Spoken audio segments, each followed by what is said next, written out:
Hello, how are you all today? Today I want to openly discuss a topic that can be quite controversial. I want to know what you guys think. You ready?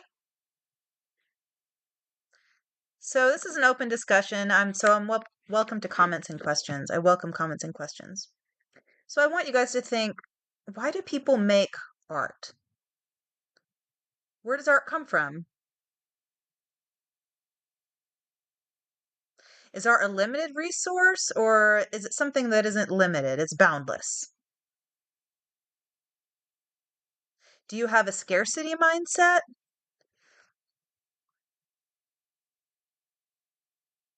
or do you have a mindset of plenty and bounty?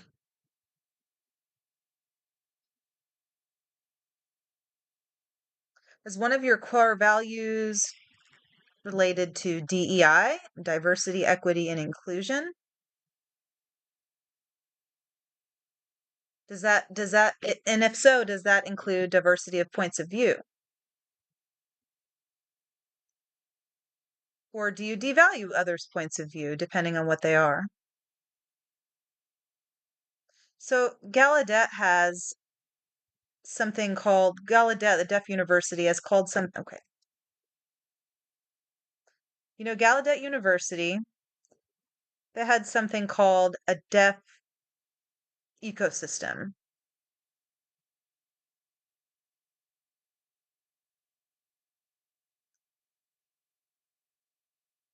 So why did they expand to call it an ecosystem? Okay, so interpreters are different individuals that are part of that deaf ecosystem and deaf community. They valued members of the deaf community? Is the point of view of interpreters valued and appreciated, or is it diminished and undervalued? What do you think, deaf community? Do you value sign language interpreters? For example, interpreters that may know ASL and English as well as another language such as Spanish or maybe Russian, French, Japanese, list goes on, the possible languages they might know. So does the deaf community value that? Do we have an excess of interpreters that know many languages, or do we lack that? What do you think?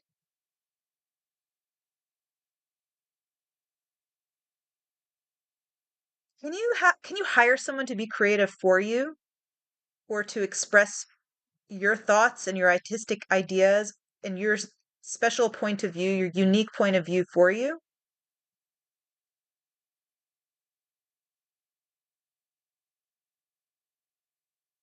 Can you outsource your ability to be creative? So some can someone do you do your artistic creative process for you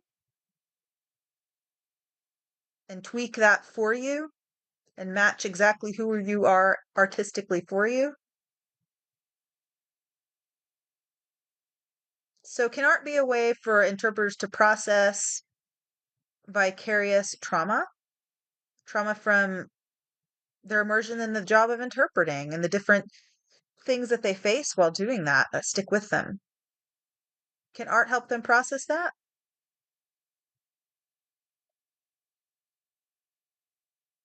Is the mental health of interpreters valued and important? Can that be expressed through art? Or is that a taboo? Meaning we can't really do that or talk about that. And is that healthy in a community?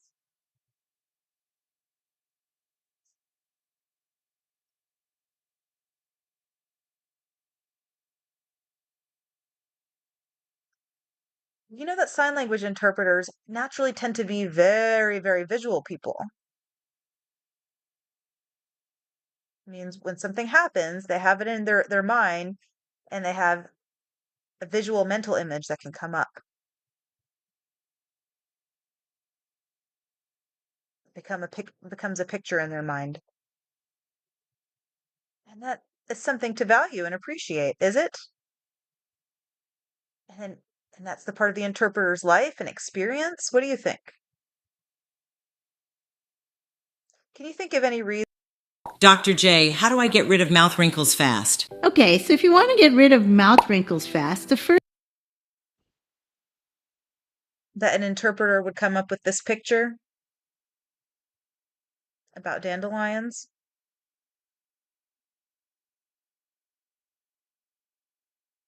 I realized later why I came up with this picture, and it was related to the Dandelions poem in ASL.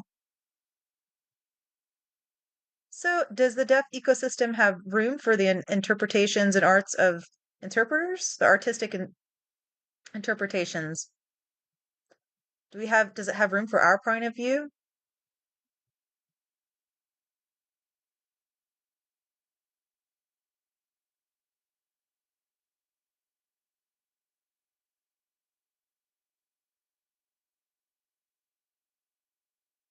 The signing ecosystem, is there room for it, for interpreters in it, for their art and their ideas and their point of view?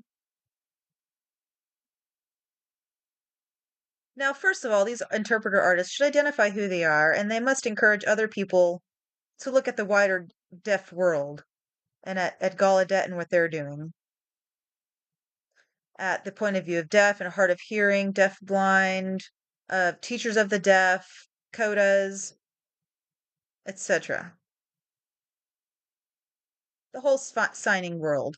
Encourage people to look at those and notice those points of view.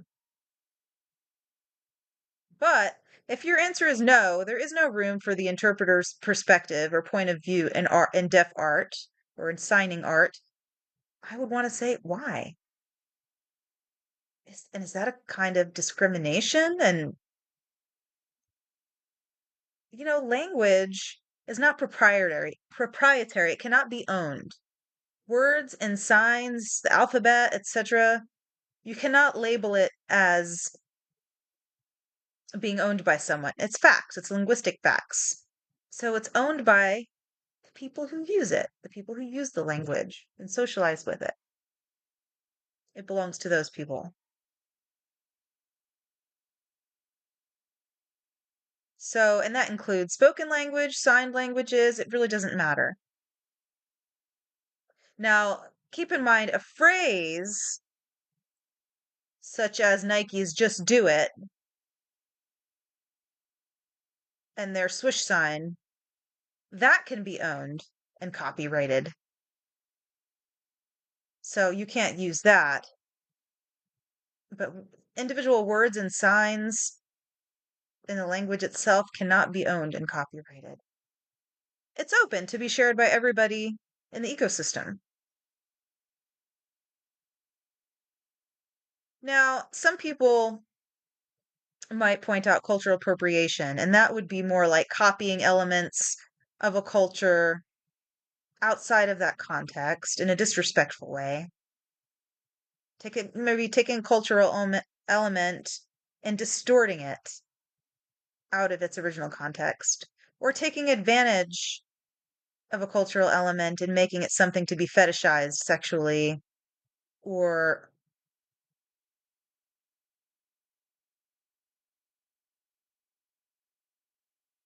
misusing or distorting religious symbols or religious images and desecrating them.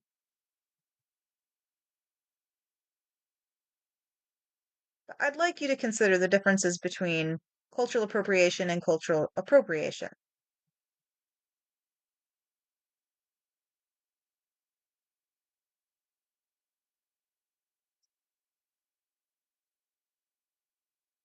So share your own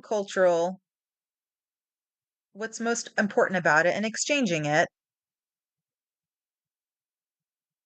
So what separates appreciation from appropriation? So appreciation is mutual. It's a mutual exchanging of culture and ideas. Learning something about the other look from each other, from different cultures, and both sharing each other's backgrounds and cultures. I want to encourage you, don't discriminate against people. Let's celebrate diversity, including diversity of point of view, wonderful art, diverse art from different points of view. Thank you for watching, and I hope you'll leave some comments and feedback. Have a great day. I love interpreting Spanish art, creativity, and the deaf community.